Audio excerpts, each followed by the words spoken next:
तो नमस्कार दोस्तों, वैसे स्वागत है हमारे चैनल में एमआरवी सर में। तो आज का हमारा लेक्चर नंबर 2 है। इसके पहले हमने आपको लेक्चर नंबर 1 दे दिया था फिजिक्स में, तो क्लास 10 का आज लेक्चर नंबर 2 है। तो लेक्चर 2 में देखिए, लेक्चर 1 हमने क्या क्या पढ़ा था, पहले इसके बारे में बता देते हैं। तो लेक्चर 1 मैंने क्या पढ़ाया था, इसको मैं परिचय करवा देता हूँ आपको। लेक्चर 1 में हमने आपको पढ़ाया था प्रकाश के बारे में, प्रकाश क्या होता है इसके बारे में बताया गया था। इसके बाद हमने बताया था आपको प्रकाश के गुण, प्रकाश के गुण के बारे में बताया गया था आपको। इसके बाद हमने बताया था आपको प्रकाशिक माध्यम, प्रकाशिक माध्यम के बारे में बताया गया था आपको। इसके बाद प्रकाशिक माध्यम के प्रकार,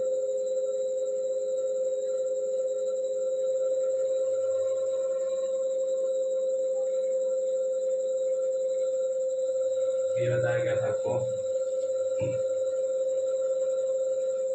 किरण, किरणपुंज,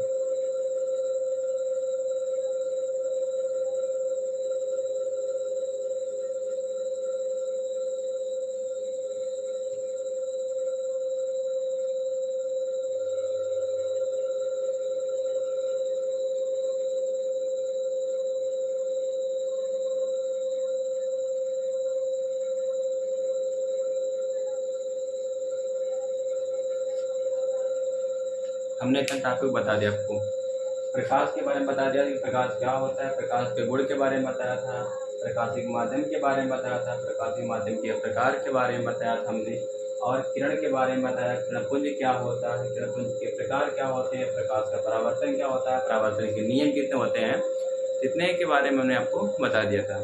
आज हम परावर्तन के नियम को तो बता दिया, प्रक्रिया दी। आज हम पढ़ेंगे प्रकाश के परावर्तन के प्रकार को। चलिए आगे चलते हैं।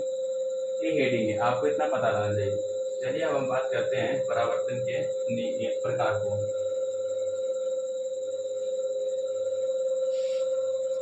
तो प्रकाश के परावर्तन के प्रकार, अगले दर्जा।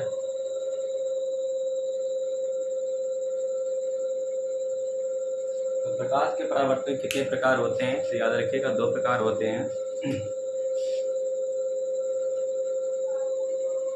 पहला होता है नियमित,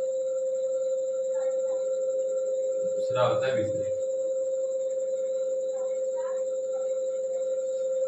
एक होता है नियमित परावर्तन, एक होता है विपरीत। विपरीत वाला नाम जानते हैं हम लोग, अनियमित।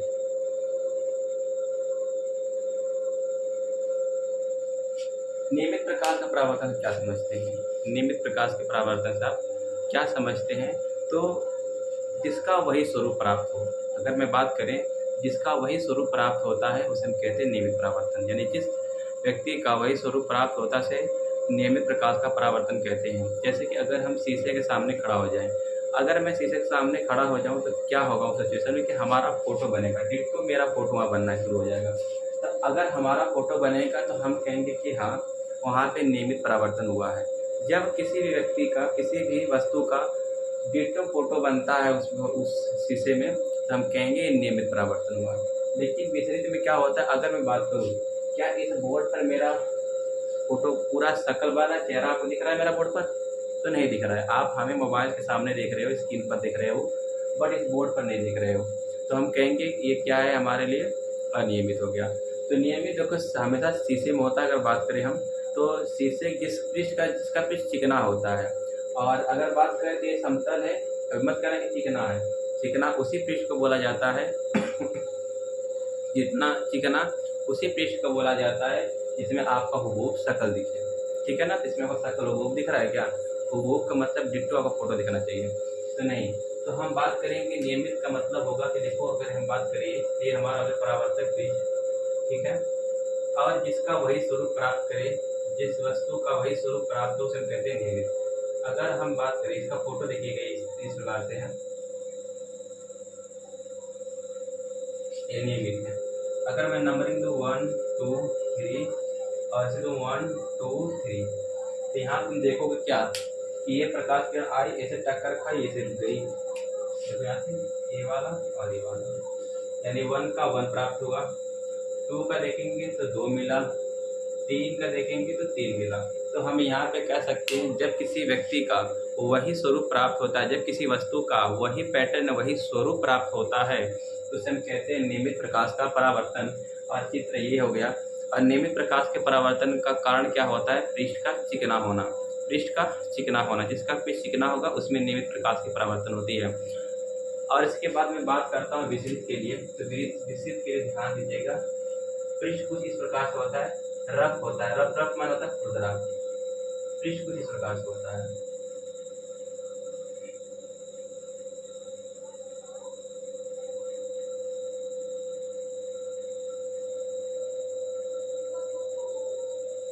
अगर इसमें नंबरिंग की बात करूं, इसमें प्रकाश के क्या टेढ़े बड़े भागते हैं, 1 2 3 1 2 3। अगर यहाँ से दिखाएं तो 1 का 3 प्राप्त हो रहा है, 2 का 1 मिल रहा है, 3 का 2 मिल रहा है। मतलब सबका अलग अलग फोटो मिल रहा है। तो हम कहेंगे कि यह विशिष्ट परावर्तन है। यह क्या है? विशिष्ट परावर्तन है। जिसका वही स्वरूप ना प्राप्त हो उसे हम कहते हैं विशिष्ट परावर्तन या फिर अनियमित परावर्तन। और इसका मेन रीजन क्या होता है? तो ध्यान दीजिएगा कि पृष्ठ का खुरदरा होना। जिसका वही स्वरूप न प्राप्त हो उसे हम क्या कहते हैं? विशिष्ट परावर्तन कहते हैं। और इसका मेन कारण क्या है? मुख्य कारण क्या है? तो पृष्ठ का खुरदरा होना। यानी इस पे मेरा फोटो नहीं बन रहा है, मेरा पूरा इमेज नहीं बन रहा है, तो हम कहेंगे इस पूरे बोर्ड पर क्या परावर्तन हो रहा है? तो विशिष्ट परावर्तन हो रहा है। और इस बात का ध्यान देना आप लोग, अनियमित परावर्तन हो रहा है। क्लियर? और किसी भी चीज़ को पढ़ पाना किस परावर्तन के कारण संभव होता है? तो आप लोग याद रखिएगा, नियमित परावर्तन के कारण होता है, अनियमित के कारण होता है, यानी विशिष्ट के कारण होता है। जैसे अगर मुझे एक बुक पढ़नी है, अगर मुझे इसी बुक को पढ़ना है,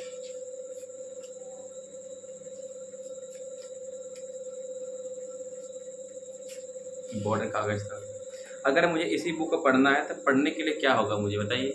इस बुक अगर मुझे पढ़ना है तो मैं कैसे पढ़ सकता हूँ? अगर इसका पृष्ठ चिकना होता, सोचिए, बल्कि अगर चिकना होता तो इसमें मेरा शक्ल दिखता, मेरा फोटो बनता। अगर मेरा शक्ल इसमें दिखता, बताइए मुझे पढ़ने में कठिनाई नहीं होती?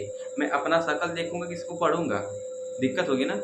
तो किसी भी चीज़ को पढ़ पाना किसके कारण संभव होता है? तो विशिष्ट परावर्तन के कारण संभव हो पाता है। और इसमें मेरा स्वरूप नहीं बनेगा। तो ध्यान दीजिएगा, इसका पृष्ठ कैसा है? खुरदरा है। तो जिसमें आपका फोटो नहीं बनेगा वो पृष्ठ खुरदरा होगा, जिसमें आपका फोटो बनेगा वो पृष्ठ चिकना होगा। चलिए आगे बढ़ते हैं। तो नियमित बस यही इसको लिख लेना, और ये फोटो है नियमित का बनना और ये विशिष्ट का बनना।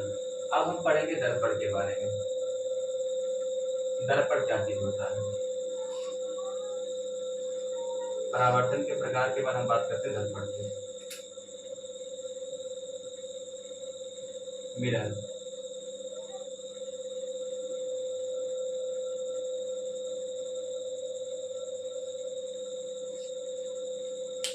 दर्पण क्या होता है?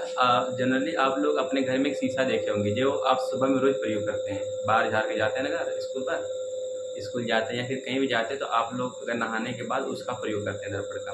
तो दर्पण वो हमारे काम में आता है, इसलिए वो डिवाइस एक यंत्र है। तो हम दर्पण कहेंगे, दर्पण वह युक्ति है जिसके पास प्रकाशीय समतल होता है। प्रकाश का समतल होता है, उसे हम दर्पण कहते हैं। हम कहेंगे दर्पण है, मान लीजिए ये शीशा है, ठीक है। और प्रकाशीय समतल का मतलब अगर यहाँ प्रकाश नहीं होता तो शीशे मेरा चेहरा बन पाता? बताओ, देख पाओगे अपना? नहीं। तो उस दर्पण के लिए मेन चीज़ है कि प्रकाश होना चाहिए, इसीलिए प्रकाशीय समतल बोलते हैं उसे, ठीक है ना। तो दर्पण एक ऐसी युक्ति होती है जिसके पास प्रकाशीय समतल होता है, उसे दर्पण कहते हैं। दर्पण एक ऐसी युक्ति है जिसके पास प्रकाशीय समतल होता है, उसे दर्पण कहते हैं। क्लियरली? और दर्पण की अगर हम बात करें तो दो आधार बांटा गया, इसे दो भागों में बांटा गया है। जनरली बच्चे यहाँ पे गलती कर बैठते हैं कि बता देते हैं उत्तल दर्पण और अवतल दर्पण, जबकि ये नहीं होता है। आप लोग याद रखिएगा, दर्पण दो प्रकार के होते हैं। पहला गोलीय दर्पण, अगर मैं बात करूं तो पहला होता है गोलीय दर्पण, और दूसरा क्या होता है? समतल दर्पण। दोनों इंपॉर्टेंट होते हैं बोर्ड दृष्टिकोण से। समतल दर्पण, ठीक है ना। अब सबसे पहली बात, हमारा गोलीय दर्पण है, एक इसका भाग है, दर्पण का ही एक भाग है। और समतल दर्पण ये भी दर्पण का ही भाग है। दर्पण कितने भाग में बटा गया है? दो, एक गोलीय दर्पण और एक समतल दर्पण। एक गोलीय दर्पण और एक समतल दर्पण। सबसे पहले हम बात करेंगे गोलीय दर्पण क्या होता है। नंबर 1 पॉइंट पे क्या है हमारा, गोली दर्पण।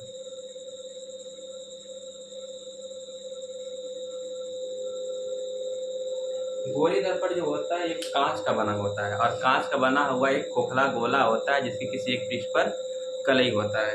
गोली दर्पण क्या होता है, गोली दर्पण कांच का बना हुआ। किसका बना होता है गोली दर्पण, तो कहेंगे भाई साहब जो गोली दर्पण होता है वो कांच का बना होता है, और कैसा गोला होता है, एक खोखला गोला होता है, और क्या होता है उसके किसी भी एक साइड पे कलई होता है। तो गोली दर्पण हम देखेंगे,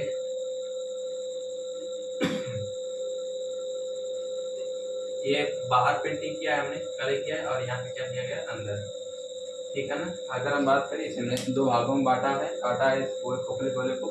तो गोली दर्पण क्या होता है, गोली दर्पण कांच का बना हुआ एक खोखला गोला होता है जिसके किसी एक पृष्ठ पर कलई होता है। गोली दर्पण कांच का बना हुआ एक खोखला गोला होता है जिसके किसी एक पृष्ठ पर कलई होता है, उसे गोली दर्पण कहते हैं। क्लियरली बात हुई। और देखिए परिभाषा भी क्लियर करिए। और अगर बात करें गोली दर्पण के, तो सबसे पहली बात इसमें आप अगली हेडिंग डालिए, गोली दर्पण से संबंधित मुख्य परिभाषाएं। गोली दर्पण से संबंधित मुख्य परिभाषाएं। तो सबसे पहले मैं बात करता हूँ गोली दर्पण में। तो गोली दर्पण का मैं इस पॉइंट की बात करूँ, केंद्र की, ये जो गोली दर्पण है ना, इस गोली दर्पण के केंद्र को क्या बोलते हैं, तो गोली दर्पण के केंद्र को बोलते हैं वक्रता केंद्र। शीश लिखते हैं जनरली, किसे लिखते हैं, शीश से, इसे बोलते हैं वक्रता केंद्र। वक्रता केंद्र, वक्रता केंद्र किसे कहते हैं। आपका पहला प्रश्न बनेगा, आप नंबर 2 डालिएगा, आप क्या पढ़ रहे हैं, गोलीय दर्पण से संबंधित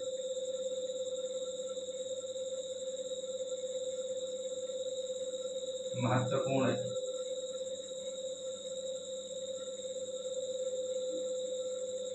परिभाषाएं। ये पहला क्या है आपका, वक्रता केंद्र है। पहला क्या है आपका, वक्रता केंद्र। तो वक्रता केंद्र किसे कहते हैं, तो गोली दर्पण के केंद्र को वक्रता केंद्र कहते हैं। गोली दर्पण के केंद्र को वक्रता केंद्र कहते हैं, और इसे सी से लिखते हैं। किससे लिखते हैं, सी से लिखते हैं। सेकंड पॉइंट पर आप हेडिंग डाल के लिखिएगा क्या, कि अब देखिए दर्पण है, ये पूरा गोली दर्पण है, ठीक है ना। अब गोली दर्पण के किसी एक पृष्ठ पर, गोली दर्पण के पृष्ठ पर जो बना बिंदु क्या होता है, तो ध्रुव कहते हैं। ये क्या है हमारा, ध्रुव। अंग्रेजी में अंग्रेजी में कर्वेचर ऑफ सेंटर बोलते हैं, इसे शीर्ष लिखते हैं। इसे बोलते हैं पोल। पोल का मतलब होता है ध्रुव।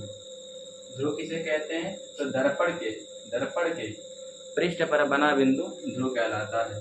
तो सेकंड पॉइंट पे आप ध्रुव को लिख लीजिएगा कि दर्पण के पृष्ठ पर बना बिंदु ध्रुव कहलाता है। अब थर्ड पॉइंट पे आइए। अब थर्ड पॉइंट बात करें, तो वक्रता केंद्र और ध्रुव को मिलाने वाली रेखा, वक्रता केंद्र और ध्रुव को मिलाने वाली रेखा इस प्रकार से वो क्या बोलते हैं, एक मिनट थोड़ा अच्छा बना देते हैं। ये ध्रुव हो गया, ध्रुव किससे लिखते हैं, पी से लिखते हैं ना, इसे पी से लिखते हैं। दर्पण के पीछे बना बिंदु ध्रुव कहलाता है, पी से लिखते हैं। वक्रता केंद्र और ध्रुव को मिलाने वाली रेखा को क्या बोलते हैं, मुख्य अक्ष। क्या बोलते हैं, मुख्य अक्ष। वक्रता केंद्र और ध्रुव को मिलाने वाली रेखा को मुख्य अक्ष कहते हैं।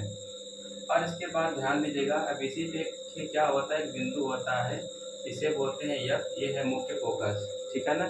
सी और पी के बीच एक बिंदु होता है जिसे हम बोलते हैं मुख्य फोकस। हालांकि ये मुख्य फोकस की परिभाषा भी नहीं है, ये मुख्य अक्ष लिख लोगे ना, मुख्य अक्ष का, मुख्य अक्ष इसे कहते हैं, वक्रता केंद्र ध्रुव को मिलाने वाली रेखा को मुख्य अक्ष कहते हैं, ठीक है।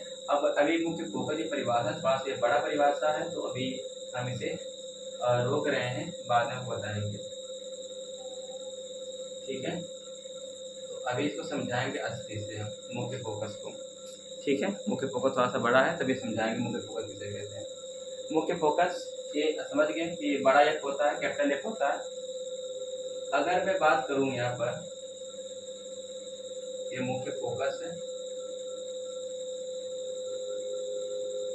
अगर मैं बात करूं मुख्य फोकस और ध्रुव के बीच की जो दूरी होती है, मुख्य फोकस और ध्रुव के जो बीच की दूरी होती है उसे कहते हैं फोकस दूरी। क्या बोलते हैं, हाँ, फोकस दूरी, क्या बोलते हैं उसे हम, फोकस दूरी। और इसे किस अक्षर से लिखते हैं, इसे लिखते हैं स्मॉल एफ से, स्मॉल एफ से। तो अगली पहली पॉइंट क्या है, फोकस दूरी, फोकस दूरी, इसे कहते हैं फोकस दूरी। तो मुख्य फोकस और ध्रुव के बीच की दूरी को क्या कहते हैं, फोकस दूरी कहते हैं। अगर मैं बात करूँ इतना का फोकस दूरी है तो इतना भी यही फोकस दूरी होगा, ये भी फोकस दूरी होगा, ये दोनों बराबर होते हैं ऐसे, ठीक है ना, ये बीच में पॉइंट है।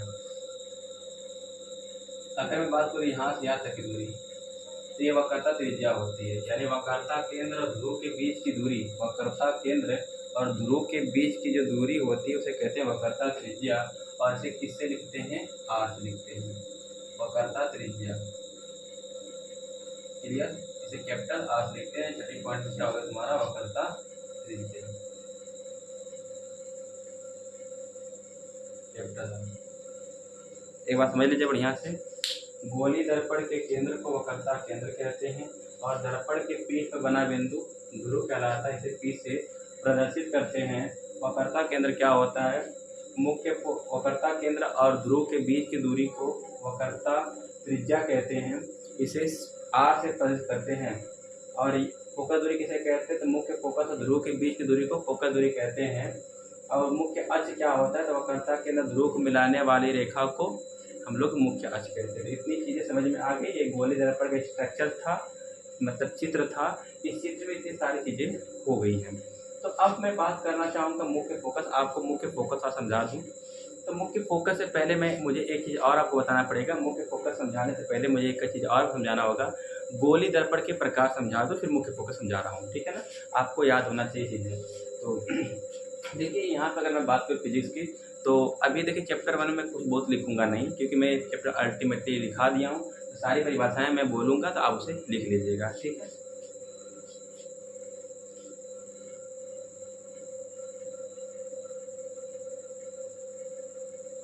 आप लोग चैनल सब्सक्राइब करिए और शेयर करते रहिए, ज़्यादा से ज़्यादा शेयर करिए ताकि सबको लाभ हो। और ज़्यादा लोग हो जाएंगे तो मैं लाइव आ जाऊँगा, तो चीज़ आपसे बात सब फेस टू फेस में बात होगी, ठीक है। तो फेस टू फेस बात होंगी तो फिर अच्छी चीज़ें बात काम रहेगा। अब हेडिंग आप डालिए किसकी, गोली दर्पण के प्रकार। तुमसे कोई पूछे कि गोली दर्पण कितने प्रकार के होते हैं तो क्या बताओगे, तो कहेंगे सर गोली दर्पण 2 ही प्रकार के होंगे, क्योंकि कांच का बना होता है, कांच का बना खोखला गोला होता है, जैसे किसी पृष्ठ पे कलई होता है, ठीक है ना, जैसे किसी पृष्ठ पे कलई, चाहे अंदर होगा चाहे बाहर होगा। अगर इसे मैं काटूँ, इस पूरे खोखले गोले को काट दूँ तो 2 प्रकार के पृष्ठ मिलेंगे हमें, एक ऐसा वाला मिलेगा हमें, ठीक है ना, एक ऐसा मिलेगा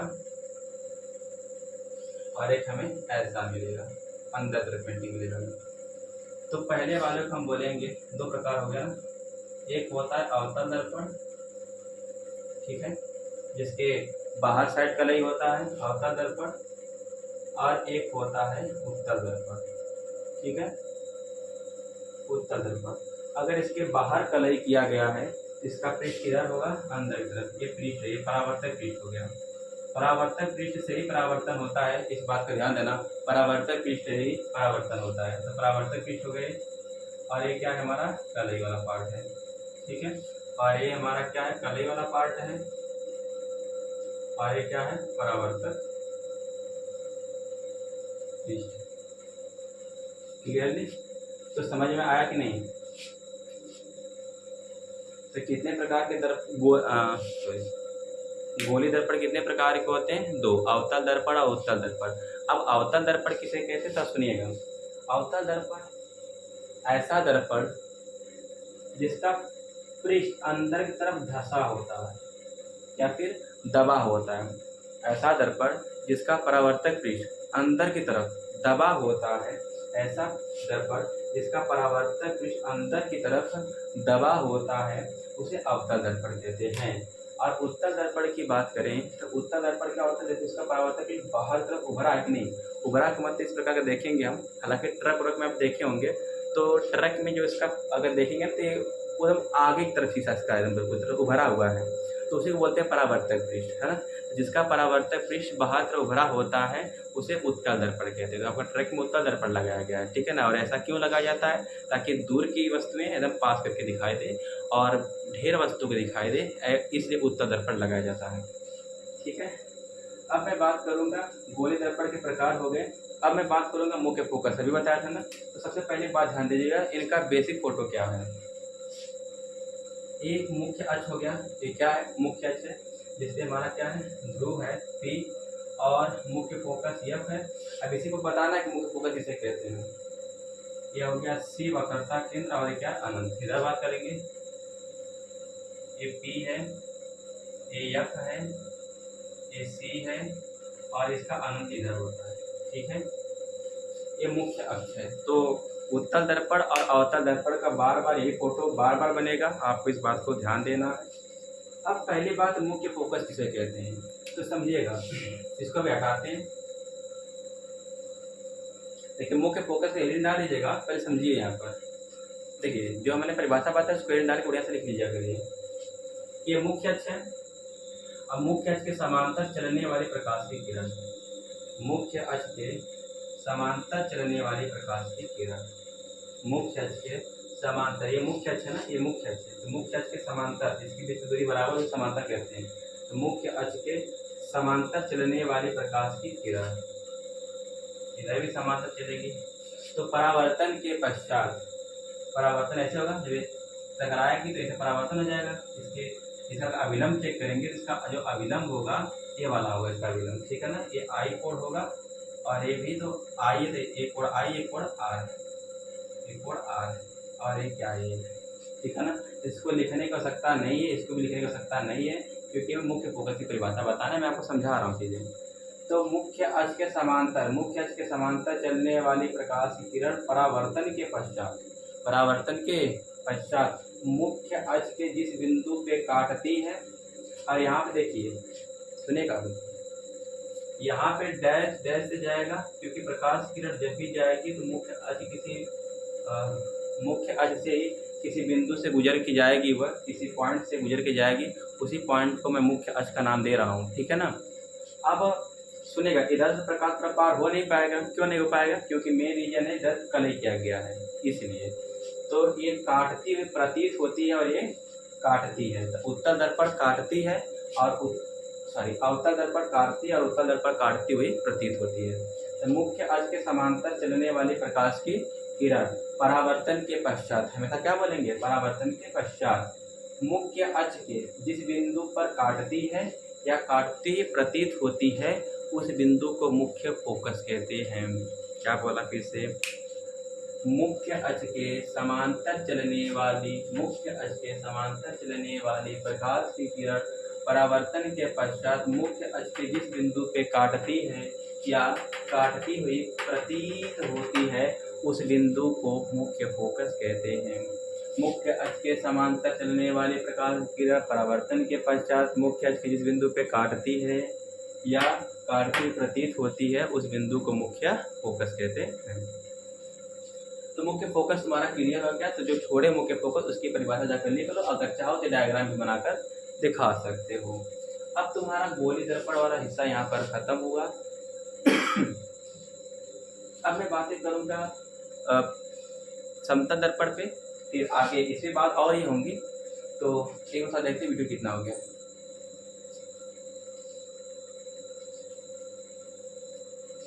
तो आज सोच रहे हैं कि वीडियो इतना ही रहने देते हैं और कल हम थोड़ा सा आगे समतल दर्पण पे बात करेंगे। अभी हमने गोली दर्पण के बारे में बताया, पहले दर्पण बताया, दर्पण के प्रकार को बताया, फिर उसमें गोली दर्पण को पढ़ाया। गोली दर्पण से संबंधित जितनी परिभाषाएं थी मैंने आपको बता दिया। उत्तल दर्पण क्या होता है, अवतल दर्पण क्या होता है, हमने आपको ये बता दिया। और कल के लेक्चर में हम पढ़ेंगे उत्तल दर्पण और अवतल दर्पण का प्रयोग कहाँ करते हैं, है ना। अपने दैनिक जीवन में कहाँ कहाँ प्रयोग है, दाढ़ी बनाने में प्रयोग करते हैं और डॉक्टरी में भी यूज़ करते हैं, खास वाहनों में यूज़ करते हैं अवतल उत्तल का। तो कल ये बातें हम अवतल दर्पण और उत्तल दर्पण पे करेंगे कि अवतल दर्पण का और उत्तल दर्पण का प्रयोग कहाँ होता है। फिर इसके बाद हम पढ़ेंगे किरण आरेख प्रतिबिंब बनाना, यानी कि उत्तल दर्पण द्वारा और अवतल दर्पण द्वारा प्रतिबिंब कैसे बनाते हैं, ये सिखाएंगे। फिर यह दर्पण सूत्र बताएंगे, फिर आपको निगमन करवाएंगे, अवतल दर्पण, उत्तल दर्पण से एफआर में संबंध, मतलब बहुत चीज़ें बतानी धीरे धीरे। तो अभी तक मैंने आपको बताया गोली दर्पण से संबंधित महत्वपूर्ण परिभाषाएं, गोली दर्पण के प्रकार, और कल इसी थोड़ा सा आगे ले जाएंगे। फिर जैसे ही गोली दर्पण का हिस्सा खत्म हो जाएगा तो फिर आपको समतल दर्पण पढ़ा दूंगा, ठीक है ना। फिर सवालें लगाऊंगा, कम से कम 10-20 सवालें निमित्त पूरी कुमार मित्तल का लगवाऊंगा, पूरी फिजिक्स के निमित्त लगवाऊंगा आपको, ठीक है ना। तो आज के लिए वीडियो इतना ही रखते हैं, मिलेंगे किसी नए वीडियो के साथ। कक्षा 12 की वीडियो बहुत जल्द मैं अपलोड करूंगा, पहले भी 10वीं का कुछ वीडियो दे दूं, फिर 12वीं का मैं अपलोड करूंगा। तो आप लोग कमेंट में एक भेजिए कि सर पहले मैथ पढ़ाऊँ मैं, 12वीं का फिजिक्स पढ़ाऊँ, 12वीं का जो बताओ कि दोनों पढ़ाऊँ मैं, मैथ और फिजिक्स दोनों। तो पहले आप ही बता दीजिए। हाँ, मैं 12वीं और 10वीं दोनों का हिंदी, अब जब बोर्ड रहेगा तो बोर्ड के 3 महीना पहले मैं ये शुरू करूँगा और ख़त्म करूँगा। और ध्यान दीजिएगा 12वीं वाले और 10वीं वाले बच्चे, मार्केट में विद्या क्वेश्चन बैंक आ चुका है, अनसॉल्व आ चुका है, तो वो सारी विषय का विद्या क्वेश्चन और अनसॉल्व ले लें, ताकि उनको अभी तैयारी करने का मौका मिले। क्या होता है, कुछ बच्चे जब उन्हें डर रहता है कि अरे हम फेल हो जाएंगे, हो जाएगा, ये हो जाएगा, फिर जाकर वो अंतिम विद्या क्वेश्चन बैंक लेते हैं, तो उनको फिर पछतावा होता है। तो मैं यही सलाह दूंगा आपको कि आप पेपर से पहले विद्या क्वेश्चन बैंक खरीद लीजिए, अगर पास समय है। अगर समय बीत जाएगा तो फिर क्वेश्चन खरीदने से कोई मतलब नहीं रहेगा, ठीक है ना। तो आज का मेरा लेक्चर नंबर 2 रहा, अगले लेक्चर मिलेंगे, वीडियो ज़्यादा लंबा नहीं करते हैं, मिलेंगे किसी नए वीडियो के साथ। धन्यवाद। और हाँ, चैनल सब्सक्राइब, लाइक, कमेंट करना ना भूलिएगा और शेयर पहले करिए, क्योंकि ये आपका फ़र्ज़ है। क्योंकि जैसे ही ये बच्चों अगर 50 सब्सक्राइबर हो जाएंगे इस पे, क्योंकि अभी नया चैनल बनाया हूँ मैं, थोड़ा सा अजीब चैनल, लंबा नाम है, हो जाएगा तो मैं लाइव आऊँगा यहाँ पर, ठीक है ना। और आपसे पूरा कनेक्शन भिड़ा रहेगा, आप लोग सामने में देख पाएंगे, कमेंट करेंगे तो मैं आपका डाउट तुरंत क्लियर कर दूँगा ना। तो आप एक करिए। तो मिलेंगे किसी नए वीडियो के साथ, आज के लिए इतना ही, बाकी धन्यवाद।